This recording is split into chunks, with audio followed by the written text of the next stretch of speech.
can only apologise for the lateness of this video, only I've been down with coronavirus, and unfortunately due to my condition and some other members of the party's schedules not lining up as well, we had to miss a session where I previously thought that I would have to be an NPC for that game because I wouldn't be able to attend. I was just too ill. I've since recovered, although I'm still clearing my throat a bit, so I do apologise that you may hear that throughout the video. So I'm glad to say that we're now all going to be caught up this coming Saturday, and I was well enough to take enough notes throughout the previous session that I was able to have a rather comprehensive story, although I'm going to try and keep this one brief because this session ends where it had begun in the town of Phandalin. This was a very RP heavy session. There was no combat whatsoever, so if that's very much your thing, I'm afraid I'm going to have to disappoint you, although we still did have to roll for quite a few things. So, the story begins when the characters arrive in the town of Phandalin. The characters arrive in the town of Phandalin, along with Sildar Hallwinter and the items that we now know belong to the Lion Shield faction, or the Lion Shield Costa, which is on the map that I'm looking at now. Although we didn't know they were called the Lion Shield at the time. So we'd also brought the mining supplies as well. Everything seemed to be intact, everything was there. And as far as I'm aware, we had succeeded in two quests that we were given. A quest that we had discovered, a quest that we had been given, and now an unmarked quest of returning the supplies to the Lion Shield Costa. So, towards the back of the town green is where Sildar Hallwinter recommends that we hide the supplies, and Emil's a bit suspicious of this guy.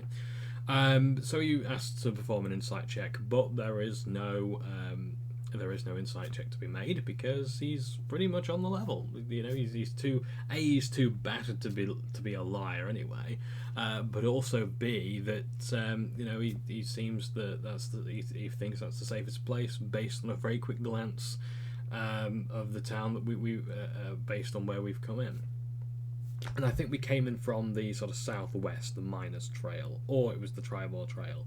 I have heard that the Tribal Trail was mentioned, so maybe we did come from the north, but I'm not entirely sure, so please don't quote me on that. All I know is we really just enter, and we're now in the town square just below the sort of Shrine of Luck as we're discussing this. So just as Sildar suggesting that we all go to the inn, now that everyone else is sort of shutting up shop, either going home, turning out their lights, or they're going to the inn. Sildar suggests that we go to the inn. I start to turn to the Shrine of Luck and just sort of see if there's any, who it's dedicated to. Because Sildar tells me that he doesn't know Phandalin all that well, so he doesn't know of any temple or graveyards that my character can perform their clerical duties in. So I go to the Shrine of Luck and I pray, and I see there that there's Lady Luck. I don't need to perform a religion check because I know who Lady Luck is and what she does. Her name is Timora. And the shrine is clearly derelict, or rather decrepit, but it is being maintained by someone who we don't know yet. Again, going entirely by the map, so this is entirely meta. I'm guessing it would be Sister Garale,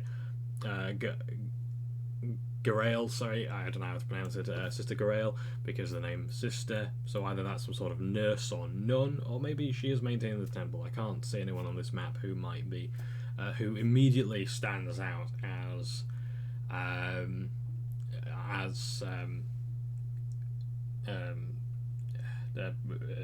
a holy person. Sorry, I don't know why that took me so long to answer. So I just say a prayer, and Eliza asks if that's if that's what my god looks like, this statuette of Timora, and I say, and I sort of I guess wax nostalgic over my love of Kelmvor, the Lord of the Dead and Judge of the Damned, and I tell her no, that's not what my god looks like. And the thing is that because I'm not very good at sort of RP really and sort of impromptu kind of stuff, I wasn't really able to ask if she had her own god, because I haven't really interacted with Eliza at all, or Joria really. It's only really been me and Emil, and I think this is kind of one of the worries I have, that we're starting to drift apart in that way, so I really do need to try and interact with the other characters. I just tend not to know how or when. is the most appropriate time. So unfortunately I didn't ask about Eliza's god, because I think it would have been interesting to know what a wood elf, who's not really, familiar with city living, she's lived in the woods, very rural living, so I would like to have known a bit more about her god, so maybe if the subject comes up again, we might do. Anyway, so our DM had granted me 1d4, 1d4, I guess, inspiration die, to use on just about any and I think all checks in the session. Unfortunately, I kept forgetting that I had this, and even then there weren't really many checks I could have made anyway. And it was all because I'd left a gold piece in this in this pot, and I realised that I was going to be going through gold quite quickly if I kept doing things like this. And fortunately, though, I actually came out with a bit of profit at the end, so that was quite good. But we'll get around to that later. So we then make our way to the tavern, the Stonehill Inn, where Sildar Hallwinter walks in, and the gentleman running it, I do believe his name is Toblin, Toblin, Toblin Stonehill, or it could be Tomlin, as in Thomas, but I'm not entirely sure, so please don't quote me on that. So we go to the inn, we speak to Toblin, and we get the rooms discounted. The rooms were originally going to be 8 silver apiece if we all wanted to do our own room, but it would work out cheaper if the ladies stayed in their room together and the gents stayed in our room together, and we'd have 2 rooms. Well, technically 3, because Sildar would have his own room, and I think he would have his own room that he would pay for himself. Or I'm not quite sure how that worked. I'm just looking at my notes now, and I can't seem to see what it says here. So it didn't work out too bad, because we could pay 5 silver if we shared the room. So that's what the ladies did, and that's what the gents did, and along with that as well, we also paid, a meal. I think it was a meal he paid for everything, really, here, and he also asked about baths, and this is something I really like as a fan of sewer levels. I'm not joking, this is a video I'm probably going to do one day. I wrote a whole script for this, many years ago, for another channel, where I wanted to talk in the defense of sewer levels, and bathing was one of the things there, and I really like that he brought up the idea of bathing now that our characters have been a bit blooded and whatnot. So everyone's packing the stuff away. Emil goes to pray. I sort of go outside and give him some privacy, and so the ladies go out to bathe. So Shoria's having a bath and Eliza's keeping watch, and this elderly gentleman comes by, and Eliza's a bit skeptical as to why this guy is getting close to the bath that's fenced off, but still. And the gentleman says that he only wishes to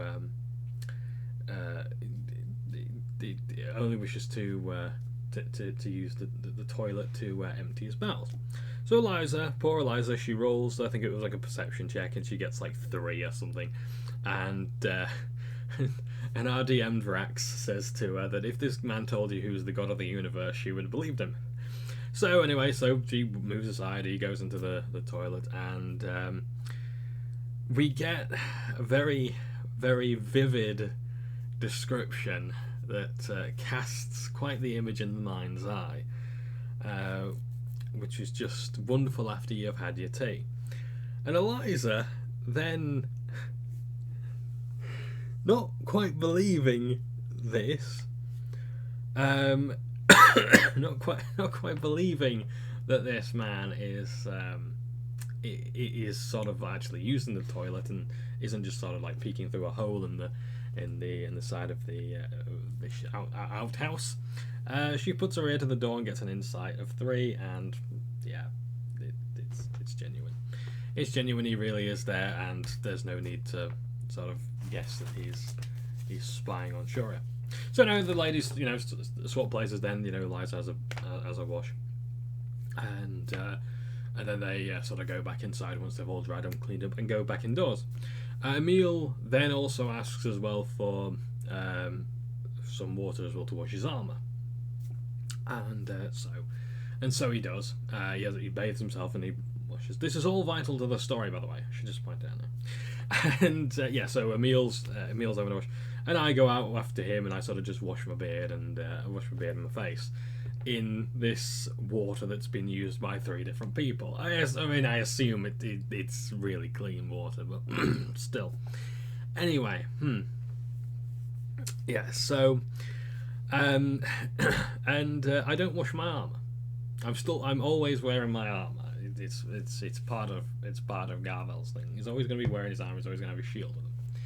And to him, it's practically as comfortable as clothing. That's not to get out of any sort of encumbrance or any sort of rules like that. Obviously we'd still take the penalties, but he feels much more comfortable in his armor because that's what he has to wear to work every day. So he has his wash, and people start to know that he smells as well. People are starting to notice as well that he smells, because his armor hasn't been washed. His armor is covered in goblinoid guts, and he stinks of this stuff. And he hasn't washed his body or anything like that. And NPCs start to make a note of that. And I sort of kick myself for this. And I think in future I will actually make a point of my characters being very clean and do whatever they can, even if they're in like snow or something like that, to rub the snow and the ice into their armor or whatever, anything to sort of clean it off. Or if there's a lake, have a quick splash it around, just try and get the chunks of goblin meat out of them or whatever. So yeah, anyway, and this is how I got inspiration. I had gone to this this sort of tub outdoors behind the inn, and having smelt this gentleman having smelt this gentleman's leavings in the outhouse, I cast Eyes of the Grave, saying to myself, "It smells like death in here." And I used one of my uses of Eyes of the Grave, which I get back after my long rest, after the very liberal long rest rules that you will come to know of. For this one time, I think it will be for as well. And I got inspiration for using Eyes of the Grave, thinking that there may be undead here. Not realising, of course, how bad my character is going to smell. Although he already does have a sort of earthy aura about him. Because of his skin. His very skin is stained by the smell of the catacombs, having spent so much time in there, and his armour as well has this sort of deathly cold about it. But yeah, anyway. Oh yeah, this is another thing as well. I forgot to mention that once Shori and Eliza have had their bath, they sort of knock on the door of this outhouse again, all very relevant to the story. And they ask this, they're trying to see, is this guy left? I can't remember. So they knocked on the door to find out, and they knock on the door and they find out they're snoring. He's fallen asleep on the, and then by the time I go out, he's gone. So anyway, so excuse me. So we go inside, have something to eat, and just as everyone's getting ready to go to bed, I stay behind a bit longer to ask about temples and local graveyards and things like that, if there's any hauntings, because again, very meta, I'm looking at Tresender Manor and I'm wondering, that looks very decrepit. I'm guessing there's some sort of haunting there, that perhaps the old owner had died and their ghost is there and they need exercise. They need exercising, and of course, if I can get some money in my arms box, even better. I was supposed to be keeping this episode brief, and it looks as though that's not going to happen. I apologise. So anyway, I'm asking about exorcisms and if there's any problems with the dead. If there's a graveyard nearby, there is to the north. There's a graveyard to the north, which my character is going to go to later. And they say there's not any problems so much with the dead as the living. And I'm told about a group of people called the Red Brands, who are these sort of infamous bandits who have recently moved in to Phandalin and have sort of taken over. And they're famous for being recognised for their, bright red cloaks, essentially. And the Red Brands have been causing trouble. And Toblin doesn't seem overly fond of telling me what's going on, so I have to try and be a bit subtle about this. Not that Garvel knows what subtlety means. And so basically I slide over a gold coin and just buy some ale as if to look as if I'm a customer, because they could have spies anywhere. Not everyone who's not wearing a red brand cloak is not a red brand. I could have said that sentence better. Basically, there could be people who aren't wearing cloaks who are still red brands, and it makes perfect sense to do so. So the red brands have been given trouble, and there's a gentleman who just once stood up to the red brands and has been punished rather severely, as in he's been killed and his body's been taken away, and we don't know where it is. I think he was hanged in the street and then his body was taken away. That's what I can recall anyway. So we know there's trouble in Phandalin now. We've basically got another hook. There are these bandits, and they're causing us. They're going to be causing the people trouble, and no doubt they've seen us with the wealth we're about to get from Barthen's provisions for bringing the mining supplies, and these supplies to the Lion Shield cost us. So they're going to probably be watching out for us, and they do later on. So I immediately, there's that word again, I run up to the room afterwards and sort of shake Emil up and just sort of say there's trouble afoot. There's red brands, bandits, all this business. I'm going to go out on patrol and have a look for them. Now, we all wanted the benefits of the long rest. So that we could level up, so we could get our health back. Not that I don't think I've actually lost any hit points this campaign. I'm not sure. That's probably about to change upon saying that. Yeah. So, I then go on patrol. I think I actually go out for a good 6 hours, as does Emil later on, or the Liza joins me. So I start going around and just making sure I'm keeping my eyes on the supplies. So our DM was very liberal with flexing the rules here and allowed me to walk around the town, going on patrol routes, having a look at, but also going to the town green to see where the supplies were, just making sure they weren't being tampered with. Well, anyway, as I'm walking around the night one day, I come across someone who's walking that way. I get a dirty 20, so I rolled 20, but it wasn't, I think it was about, let's have a look at my perception. I rolled 18 and I got a 20, so plus 2 to my perception. So I roll 18, get plus 2, and I see this person walking towards the cart, and I begin to follow them.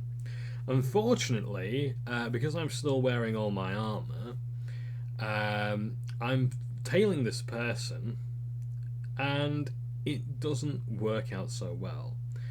I have to roll disadvantage, and I roll a 1.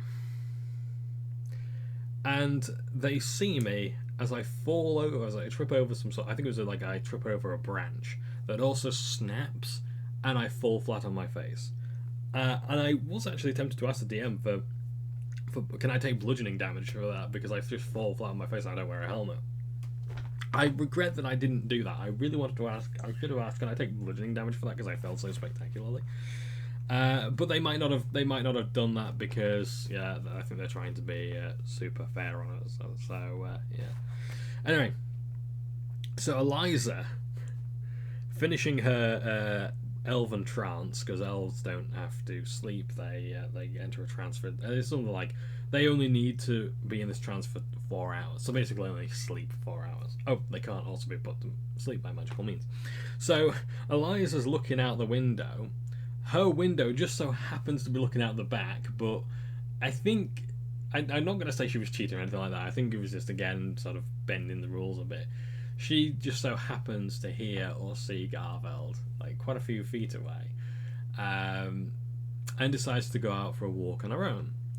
And I think eventually, I haven't written it down here, but she's, I think eventually they find the group works together to find a reason for her to maybe go outside and just and just sort of explore and come across my character face down in the dirt.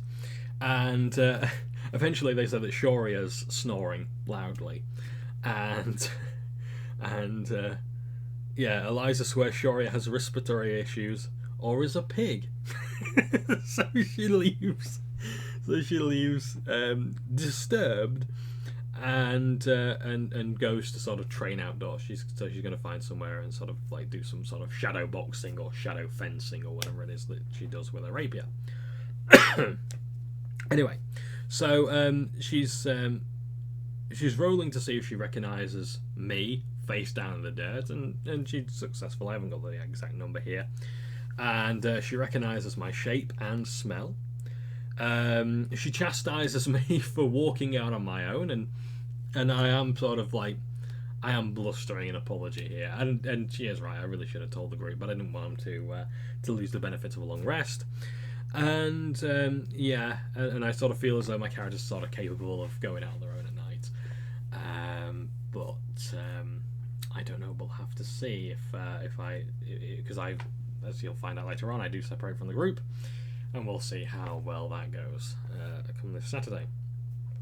So, so she now stays with the cart and lets me get back to the room. I return to a meal in our room at the inn and just explain what happened. He's reading a book about the teachings of Moradin, and he decides that he's going to go to the town green and sit by the cart and read his book and carry on the patrol. And Eliza spars, and Meal's not overly fond of the idea of sparring with her. I don't know why. I think it's part of his backstory, but he seemed to have some reservations about that. So she just carries on sparring for a bit, and then I think they both go back to the inn together and relay this to Shoria in the morning. I'm trying to remember what happens now because I'm a fair bit lost. Yeah, so we all relay the information back. So this is something else we're all having to work on as well, and it's like, I think it's something that the players really need to communicate with the DM. And I think we've actually done that successfully now, where basically like anything that my character knows and I see the party, I relay back to them as I saw it, as perfectly as possible. It's to cut down on RP, it's to cut down on fusion of like, okay, how much do I know of this, how much do I know of that? Yeah, so I think, we don't really sort of need to do the whole in-character explanation of what happened, because I think that should go on automatically, and it makes the game flow better. We're already running these games up to, up to or beyond 4 hours, so things like that could really speed up the game considerably. So it's around breakfast time now, and we're talking about the Red Brands. Shoria asks for a bit more information.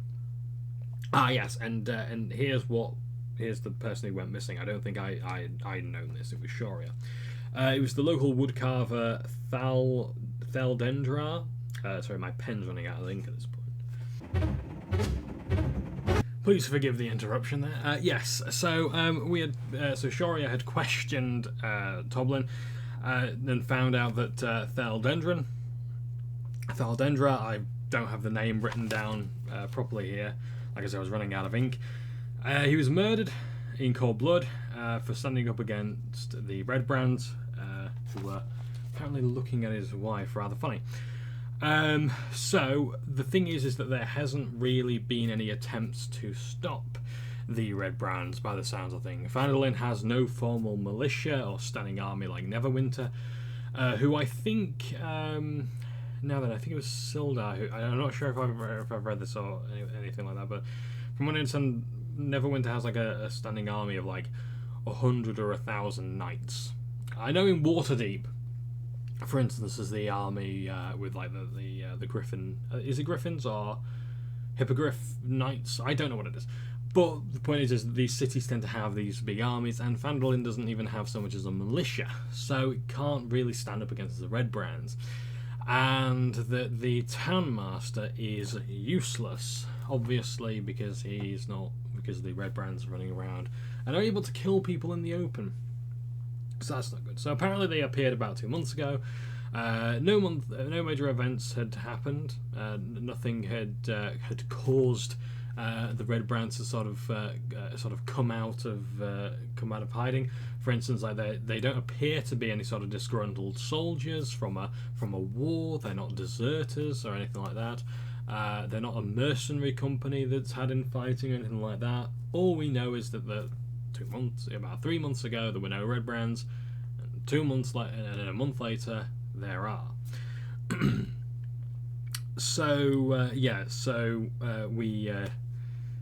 That's all we really know. Emil then comes back from his patrol, and for his level 3 justification, his level 2 or level 2 justification, for being able to cast spells, he is enlightened by Moradin's teachings and has now learned the use of paladin spells. So that was quite good. Toblin works with the maid, not his wife. The maid carries drinks, guests, and welcomes guests to the meal. I'm just trying to have a look at my notes now. Red Brands are more sneaky. Oh yeah, I said earlier that not everyone who isn't wearing a cloak isn't a Red Brand, but again, I messed that sentence up completely. We've got to be careful of who we trust. So, I've made a note here of a bullet point. Where is Theldendra's body? Oh yes, and they tend to be roving gangs. They don't appear to be walking solo. So why is it then that as we are travelling to the Town Master's Hall, to the Lion Shield Costa, and to Barthen's Provisions, are we coming across a single person who's, walking along and keeping an eye on us, and then walking back to the Sleeping Giant? That seems to be their base of operations. The Sleeping Giant is an inn that is only really run by the Red Brands now,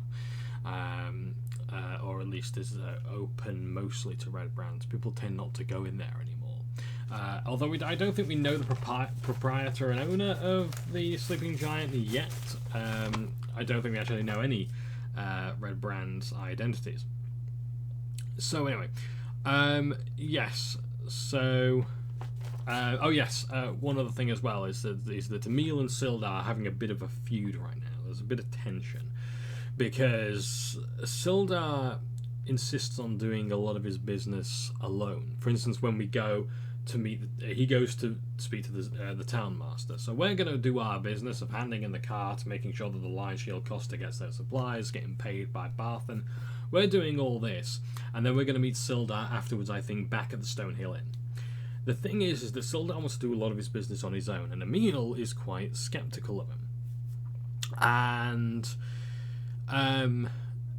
the way Sildar seems to be operating is quite clandestine, shall we say. Not necessarily within the confines of honour and law. He seems to be doing things in a way that are perhaps considered dishonourable. Or perhaps, he's doing things in a way that are not necessarily pleasant as such. So he might be resorting to torture, he might be resorting to intimidation, and he might end up. He did sort of say that, like, if you see any buildings burning down, if you see this building on fire, that's when that's when diplomacies fail, basically. And Emil is going through this thought process because I've spoken with Emil's player, and he's sort of saying that depending on how he approaches things, either staying within the code of chivalry and honor, or if he's more cynical and does things Sildar's way, where the ends justify the means, that's going to determine his oath at their level if he makes it there. Not that we're expecting to die before the end of this adventure. So Sildar's having a bit of an impact on Emil's character. That's very interesting, really. So they sort of have a bit of a debate about like their experiences with war and killing and all these kind of things, and like how you win a war and how you win a fight, and how cynical you might have to be to win a fight to get information to save lives and things like that. And it's all very good because Emil's trying to be a good character. Anyway. So, excuse me. So, Sildar's doing his business, Eliza's constantly checking to see if the townmaster's hall is on fire. Every time we leave a building, she's like, can I go to the townmaster's hall and have a look to see if it's on fire? She's rolling perception every time she enters or leaves a new building. And I think that's brilliant. Unfortunately, I think we have turned her into a bit of a scouting bot, so I may need to sort of pipe up and say, allow me to scout. I don't know. Unless, I don't know, maybe that's her thing if she enjoys that. I don't know. Again, that's something I may have to communicate with her. So we enter the Lion Shield Costa, and we enter the Lion Shield Costa, and we're greeted by a lady who's running the. I'm pretty sure it's a lady who's running the store, and there is a Scottish dwarf. It does actually say he's Scottish dwarf. I don't know if it was meant to be a Scottish accent of dwarf. By the name of Samuel, whose grandfather had shot a goblin so hard he blew his head clean off. Interesting. Makes me wonder why I'm not playing a fighter with firearm rules, but still, never mind, so we get our reward, and we get a bag that contains 50 gold pieces, and Shoria holds on to it. And oh dear, poor Shoria gets mocked for this, because I think it was Eliza who asked how much room is in your bra, and I suggest that it is called a bra of holding, because Shoria holds everything in her bra. All this money, loose coin, like she's got about 300 copper pieces and like 50 silver, and now she's got like 50 gold pieces that are going to be weighed later. I'm just thinking, how much money is in her chest? Like, she gets a +2 bonus to her AC because of the contents of a brassiere. And she does actually say she's not shy, at least not around women, due to a backstory of being raised in a brothel. I think Sam suggested that she gets a disadvantage to stealth because of the jingling in her chest. So we ask a bit more. We ask a bit more as well about the Red Brands, and that this group is not to be trusted. I don't think we. Yes, we are told that we are not to approach the Sleeping Giant Inn because that's where they are residing. It's apparently the Red Brand base, and it's in full view, as if flaunting the fact that they seem to own this place and that they're not shy about what they're doing. Now the human who's running this store, again, I'm fairly certain they're a woman. Says that that we seem capable, but the Red Brands aren't goblins, and it's fair enough. It's a good point that we're used to threats that tend to be more reliant on big numbers, so rather I guess strength in numbers, and we're facing we might end up facing, I don't know what they are. I don't know if there's some sort of human supremacist group or anything like that, but whoever they seem to be much more capable than goblins, I would imagine. So yeah, we couldn't get any idea of how many Red Brands there are, and we know absolutely nothing of their identities. There are suspicions that certain people may belong to the Red Brands, but the only thing that people are really running on is gut instinct. So everyone's sort of suspecting everyone else, perhaps.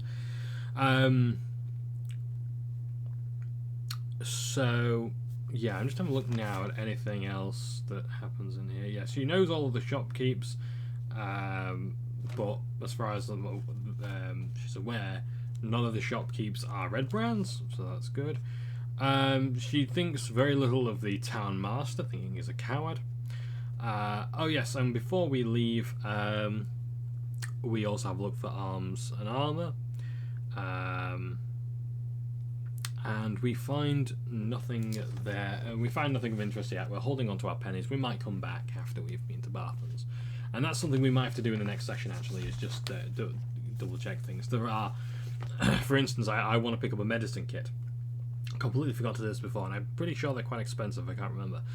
They're either really expensive or they're really cheap. I can't quite remember, but yeah, I need to get a medicine kit because there may be times when my magic isn't going to be enough. And it's generally a good idea to make sure as well that people, are just reliant on spells and spare the dying. And plus, hey, the rest of the party can use it as well if I go down, and they can stabilise me. So we then go to. Oh yes, we have a look at the Townmaster's building and see no fire. Perception 16. But Eliza, with a perception, notices near the Townmaster, the Townmaster's hall, that there is someone there with illustrious blonde hair. Now, I don't think I made a point of bringing this up, but out of character, I suspect that is our man Yarno, the mage who's suddenly gone missing. I think he's either a prisoner or I think he's with these guys in some way. So, but I think I don't know. I can't remember. Did he have red hair or something like that? Brown hair? I can't remember. I'll have to double check some older notes, and I'll ask our DM as well if Isilda. That's something I could do. So they noticed us and we noticed them, and so yeah, we carry on, and we didn't see if they were a scout or scrap it. Oh yeah, we couldn't find out if they were if they had any sort of armor or weapons or anything like that. We could only notice their hair. So we then go to Barthen's, which is a much larger trading post than the Costa. Looking at the map now, they seem. I don't know. I would have said the Costa is bigger, but I mean, I imagine that's how it's written. Whatever. I'm arguing semantics there. They both seem to be like these massive warehouse-like buildings. So we then go to Barthen's, and he's balding, about 50 years old, chatting to some younger people. He's suspicious of us, so he asks what we've brought and why. And I like this about Barthen, that he doesn't automatically believe that a group of adventurers, one of them smells badly and he makes this observation, has just walked in and, has brought, these supplies for, and they want free gold, basically. So he quizzes them on who sent them and what supplies they have, and he says, oh, well, in that case, you're clearly trustworthy. Right, 10 gold pieces each, was it? Problem. Barthen doesn't know about our deal with Gundren, because Gundren didn't make it to Phandalin to tell this gentleman that we are to receive 35 gold pieces each, not 10. So fortunately, and this is despite me explaining that Sildar Hallwinter will be able to corroborate our story because he was there at the time, but Barthen doesn't know this Sildar character. And that's a piece of information that I've sort of really been hanging on to. That how come, has Sildar not been here before? Has he not made any effort to speak to Barthen at all, or how can he just assume that Barthen's going to honour this deal or whatever? So anyway. So Emil, with his 16 persuasion, gets us our 35 gold pieces each, and he does pass me a bag of gold because I was supposed to, have my share divided amongst everyone else. But Emil hands me a bag and tells me that I should never doubt how much I'm worth. So I then put 5 gold pieces into my arms box. Because I was sort of thinking for something like this encounter, I really want to sort of shake, sort of hold the arms box forward and ask Barthen to put some money in it or whatever, or an NPC of something like that, just to make sure that they do well to please the good god Kellamvor. And honestly, the money in the arms box is actually meant for the arms box. It's not me trying to cheat an NPC out of any more money. It will actually go to the temple to improve it in downtime. This is why I really wanted proficiency in Mason's tools, but it's too late. I've got Brewer's tools. Eliza is sort of Eliza knows that something's wrong, that I'm not supposed to be paid this much, and Shori has previously told her to, try and not be so honest, because honesty is, sometimes the naivety gets the best of Eliza. And Eliza's sort of looking around, like thinking, something's not right about this, but she's trying to hide the deception. And she rolls a 3 for deception. She rolls a 3 for deception. And Barthen is not convinced that something's right. But he, but she says, I've never been in a town before. Hey, like that. And she, and luckily her money isn't taken away from her. None of us lose any money to this reward, because Barthen uses the opportunity for such a low roll to instead insult her by saying, "So you're one of the weird people who lives in the woods." She bites her tongue, and I think she actually says in Elvish. I read earlier in my notes. This may have been when she was in the tavern. I've skipped a lot of that, I'm afraid. Where she says something like civilizations in Elvish or something like that. And I do like when she does use Elven language as well. I think either Sildar, Gundren, or Shoria also. I mean, I imagine Shoria speaks Elvish because she's a half-elf. So, so when she hears those things again, she's also got to bite her tongue as well, because Eliza says a lot of things in her own native language.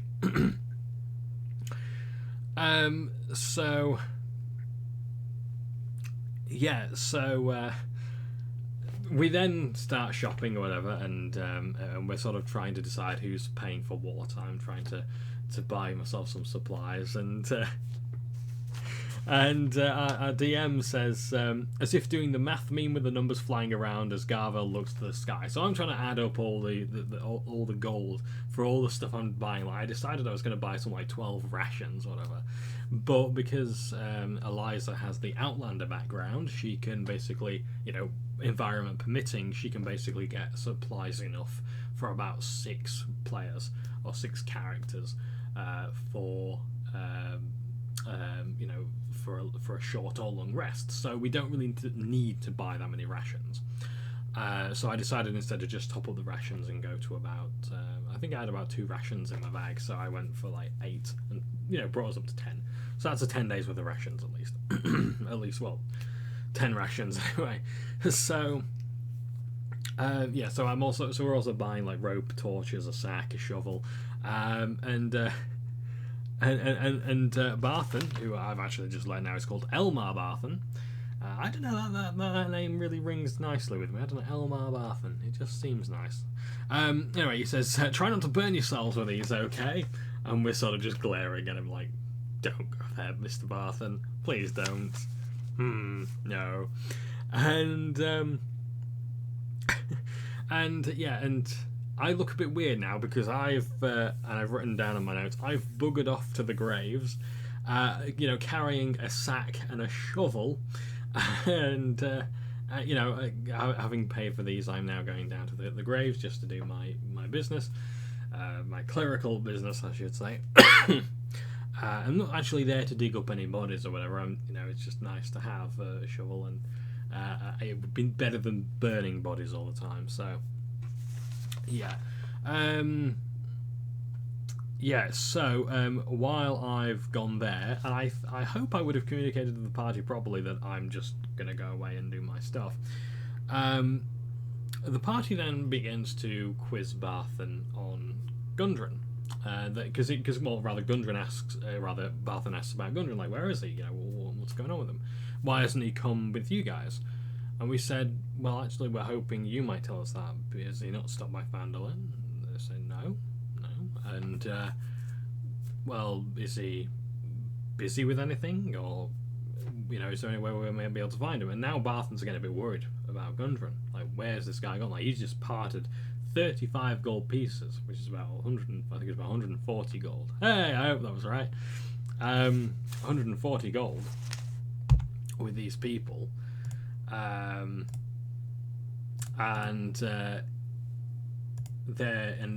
Barthen, I guess, his partner, his employer, I don't know. their business relationship is now under threat. Hey, 140, I was right. I did it on my calculator there. Woohoo! Alright, yeah, so his business is now under threat. So we're now starting to ask about the Rockseeker brothers, about where they where they might be. And we're trying to figure out if there's any more leads as to where we might find them. And as far as I'm aware, we don't find out where they are. Now, a bit of an argument breaks out, and this is something that I must ask at the risk of annoying RDM, at the risk of pissing off RDM. It says here that Emil says I'm a dwarf of Moradin, a paladin second. And I have to wonder, how do NPCs know that he's a paladin? This is something that that Shoria and also mentioned previously. I think Eliza as well mentioned this in I think in session 0 or just after that session 0. It's like, how common are clerics and wizards and sorcerers? How common is magic? Like, can you recognize a warlock just by seeing them cast one spell? Can you recognize a paladin just because they wear armor? You know, how do you recognize these people and their source of power? You know, what makes the difference between a cleric and a warlock besides heavy armor, a shield and a hammer, and being a dwarf? Because that's what all clerics are always.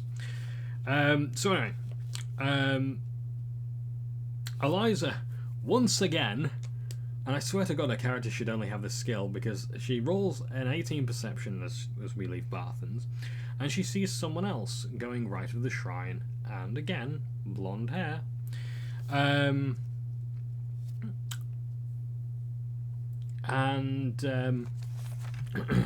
is walking towards the sleeping giant. So we don't follow them this time. And I think we're just about getting ready to end the session at this point. But there's a few supplies that we weren't able to get. If I may have to, if Sister Gerael is the sort of person who sells medicine kits, because she has a component pouch which Emil needs for his spell casting. For some of his spells, at least. Anyway, so I may go there after I've been to the graveyard, ask if they know anything about the graves, as well as any hauntings, anything like that, any exorcisms that need to be done. Or I can also ask as well about if there's any other temples, because the Shrine of Luck surely can't be the only place. Or maybe they might even want a temple built here. I can always talk to the people in Neverwinter and see if they might be willing to build a temple here, which also means a lot of donations coming in. A lot of pilgrims too, improving the trade, especially if this mining operation goes up and running. See, I've given this all a lot of thought. I've had time while lying in bed, coughing up my lungs, to think about this, long and hard. So, I think the next plan of action is to see this sister person whose name I can't pronounce, and get a component pouch or an arcane focus, and then after I've come back from the graves, we then go to the inn, which is in the next session, and I've written a few ideas of what I'm going to do while I'm at the graves. So for instance, I'm wondering if there's any shallow graves, any drag marks in the dirt, inspect any sort of funerary rites that might be going on there, or based on, without having actually seen a funeral happen, can I sort of guess what's going on there? I'm sort of wondering if I might find the ghost of Theldendra around there. If so, can I put him to rest at all? And if not, are there any other spirits that might be able to guide me to him? Feedback. Our DM says that we're doing great. We may need to keep down on the metagaming. Fair enough, I agree with that. Be more careful with long rest guard timers and splitting the party. I fully agree.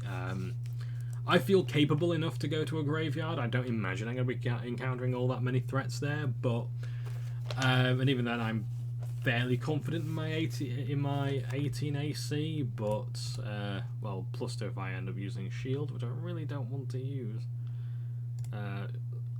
Shield of Faith, sorry. Yeah, it's also concentration, so there is always a chance that someone might be able to get through it. I don't know what kind of trouble to expect though. but again, an 18 AC is pretty high for this level, so I don't know. I don't know. I don't think I'm going to be facing many threats. We shall see. Yeah, maybe cut down on the perception and insight stuff. And Emil wants to do more paladin stuff, so yeah. So I've also made a note here as well. Is Iano the wizard? Sorry, is Iano the wizard the blonde-haired turncoat? I need to pass info from one person to another better.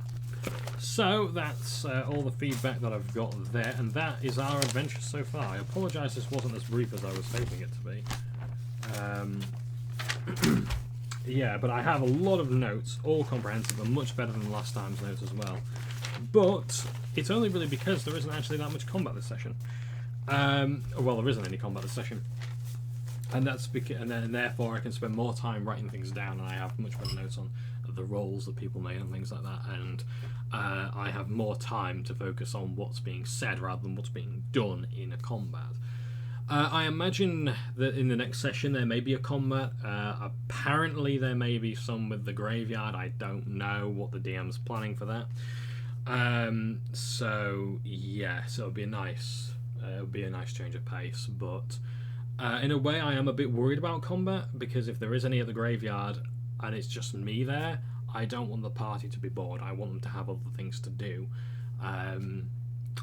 Or maybe we can do the combat on a break. I don't know what's happening, like I say. So,